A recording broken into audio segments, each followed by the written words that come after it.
இங்க விஜயாவும் மீனாவை பத்தி தப்பா பேசுறாங்க. ஏன்னா இங்க ரோகிணிக்கு அவங்க அப்பா பணமெல்லாம் கொடுத்து மருமகன் நல்லா இருக்கணும், மகன் முன்னேறணும் அப்படின்ட்டு பணத்தெல்லாம் கொடுக்குறாங்க. இது நாள் வரைக்கும் உங்க வீட்ல இருந்து ஒரு குண்டுமணி தங்கமாச்சு வந்திருக்கா அப்படின்ட்டு மீனாவை விஜயா ரொம்ப தரக்குறைவா பேசுறாங்க. ஸ்ருதிக்கு அவங்க அம்மா டைமண்ட் நெக்லஸ்லாம் கொடுத்துருக்காங்க. ரோகிணிக்கு இப்போ அவங்க அப்பா 15 லட்ச ரூபா பணம் போட்டு விட்டுருக்காங்க.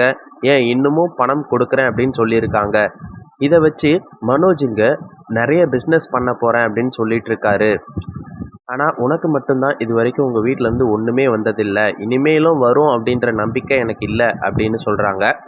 இதை பார்த்துட்ட முத்து மீனா கிட்ட, ஆமா மீனா உங்ககிட்ட ஒரு விஷயம் கேட்கணும் அப்படின்னு சொல்லி கேட்குறாரு. மீனா என்னன்னு கேட்குறாங்க. அதுக்கு முத்து சொல்றாரு, இப்போ பார்லர் அம்மா கிட்ட அவங்க அப்பா 15 லட்ச ரூபா பணத்தை கொடுத்து, இந்தாம்மா இதை வச்சுக்கோ, உங்க வீட்டுக்காரர் தான் வேலை வெட்டிக்கே போறது இல்லையே, அதனால இதை வச்சு குடும்பத்தை நடத்து அப்படின்னு கொடுக்குறாரு. உனக்கு கொடுத்துருந்தா நீ என்ன பண்ணியிருப்ப அப்படின்னு கேட்குறாங்க. இதை கேட்டதோ ரோகிணி ரொம்ப கோவமா முத்துவை பார்த்து முறைக்கிறாங்க. ஆமா மீனா, உங்க வீட்ல இருந்து அவங்களால முடிஞ்ச பணத்தை உனக்கு கொடுத்தா நீ என்ன பண்ணுவ அப்படின்னு கேட்குறாங்க. அதுக்கு மீனா சொல்றாங்க, நான் அந்த பணத்தை ஃபர்ஸ்ட் வாங்கியே இருக்க மாட்டேன். யாரா இருந்தாலும் பெத்தவங்களா இருந்தாலும் அவங்க கிட்ட இருந்து எதிர்பார்க்கறது ஒரு வயசு வரைக்கும் தான். அந்த வயசுக்கு மேல நம்மளாதான் சொந்த காலில் நின்று முயற்சி பண்ணி முன்னேறணுமே தவிர அவங்க கிட்ட இருந்து பணம் வாங்கி முன்னேறக்கூடாது அப்படின்னு சொல்றாங்க. முத்து சொல்றாரு, ஒண்ணு மட்டும் புரிஞ்சுக்கோங்கம்மா, நாம ஒருத்தருக்கு கொடுக்கறது தான் தட்சணையில வரும், தானா கொடுக்கறது தான் தானத்துல வரும், ஆனா கேட்டு வாங்குறது பிச்சையில தான் வரும். அதைத்தான் முத்து அப்படியே சொல்ல வர, பார்லர் அம்மா முத்துவை பார்த்து முறைக்கிறாங்க. விஜயா முத்துவை பார்த்து முறைக்கிறாங்க.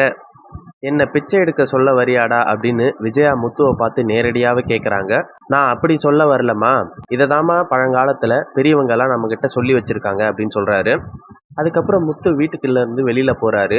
வெளியில போகும்போது ஜீவா பொண்ணு கிட்ட இருந்து கால் வருது, அந்த கனடா பொண்ணு. முத்து கேட்குறாரு, என்ன மேடம் ஏதாச்சும் பிரச்சனையா, அன்னைக்கு சாட்சி கையெழுத்து போடும்போது பார்த்தது, அதுக்கப்புறம் உங்களை பார்க்கவே இல்லையா அப்படின்னு கேட்குறாரு. அதுக்கு ஜீவா சொல்றாங்க, நான் ஒருத்தருக்கு 27 லட்ச ரூபா பணம் கொடுக்கணும், அதை தான் அவங்க கேட்டு டார்ச்சர் பண்ணாங்க, இங்க கொடுக்க முடியாதுன்னு சொன்னேன், ஆனா அந்த ஆளோட ஒய்ஃபு எங்களுக்கு இப்போவே வேணும், வட்டியோட பணம் வேணும் அப்படின்னு என்னை டார்ச்சர் பண்ணி கம்ப்ளைண்ட் கொடுத்துட்டாங்க. அந்த கம்ப்ளைண்ட் இருந்தா என்னால் ஃபாரின் போக முடியாது அப்படிங்கிறதால தான் அந்த கம்ப்ளைண்ட் எடுக்கணும் அப்படிங்கிறதுக்காக நான் அந்த பணத்தை அப்போவே கொடுத்தேன். அதனால தான் உங்ககிட்ட சாட்சி கையெழுத்து கேட்டேன், நீங்களும் போட்டு கொடுத்தீங்க அப்படின்னு சொல்கிறாங்க. முத்து கேட்குறாரு, ஓ அதனால தான் அப்பயே சாட்சி கையெழுத்து கேட்டிங்களா மேடம் அப்படின்னாரு. ஆமான்னு சொல்கிறாங்க. முத்து கேட்குறாரு, பணத்தை செட்டில் பண்ணிட்டீங்களா மேடம் அப்படின்னு கேட்குறாங்க. அப்போவே நான் மொத்த பணத்தையும் செட்டில் பண்ணிட்டேன் அப்படின்னு சொல்கிறாங்க. அப்புறம் ஜீவா சொல்கிறாங்க, இன்னும் எனக்கு ஒரு சின்ன பிரச்சனை தான் இருக்குது, அந்த பணத்தை கொடுத்ததால என்னால் ரிஜிஸ்ட்ரேஷன் பண்ண முடியலை, கொஞ்சம் நேரம் ஆகும் போல அப்படின்னு சொல்கிறாங்க. அதை கேட்ட முத்து, ஓ இப்படி வேற ஒரு பிரச்சனை வந்துடுச்சா மேடம், எங்கேருந்து தான் உங்களுக்கு இவ்வளோ பிரச்சனை வருதுன்னு தெரியல அப்படின்னு சொல்கிறாரு.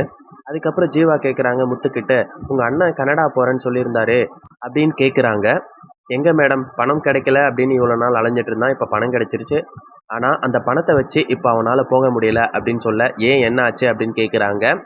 இல்லை அவனுக்கு ஏஜ் இதோட சரியாயிடுச்சான், இதுக்கப்புறம் கனடாக்கு போக முடியாதான், வேற எங்கேயாச்சும் ஜாப் இருந்தால் பார்க்க சொல்லிட்டாங்களாம், அதனால அவன் சொந்தமாக பிஸ்னஸ் பண்ணலாம் அப்படின்னு இருக்கான் அப்படின்னு ஜீவா கிட்ட முத்து சொல்கிறாங்க.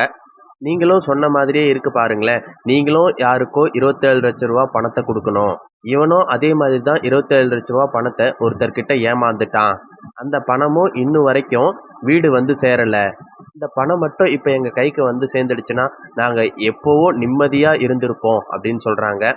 இப்போ தான் ஜீவா யோசிக்கிறாங்க, அப்போ அந்த பணத்தை ஜீவா இன்னும் குடும்பத்தில் கொடுக்கல, அவங்களா தான் வச்சுருக்காங்க அப்படின்னு நினச்சிக்கிறாங்க. அதுக்கப்புறம் மொத்த விஷயத்தையும் ஜீவா முத்துக்கிட்ட சொல்லிடுறாங்க. அதுக்கப்புறம் முத்து வீட்டுக்கு போயிட்டு எல்லாரையும் கூப்பிட்டு, டே மனோஜ் இங்கே வாடா, எல்லாரும் வாருங்க, ஒரு 5 நிமிஷம் தான் எல்லா பிரச்சனையும் முடிஞ்சிடும் அப்படின்னு சொல்கிறாங்க.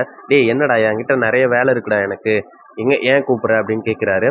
அதுக்கு மனோஜ் சொல்கிறாரு, பஞ்சாயத்தே ஒன்று வச்சு தாண்டா, ஒரு நிமிஷம் இரு, எல்லாரும் வந்துட்டோம் அப்படின்னு சொல்கிறாங்க. வந்த அப்புறம் உங்ககிட்ட இருக்க 30 லட்ச ரூபா பணத்தை அப்பா கிட்ட இப்பயே டிரான்ஸ்ஃபர் பண்ணுறா அப்படின்னு கேட்குறாங்க.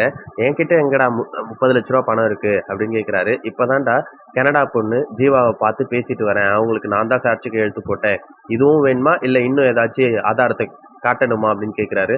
உடனே ஆமாப்பா நான் தான் பணத்தை வச்சுருக்கேன், நான் அனுப்பிடுறேன் அப்படின்ட்டு மனோஜ் சொல்லிடுறாரு.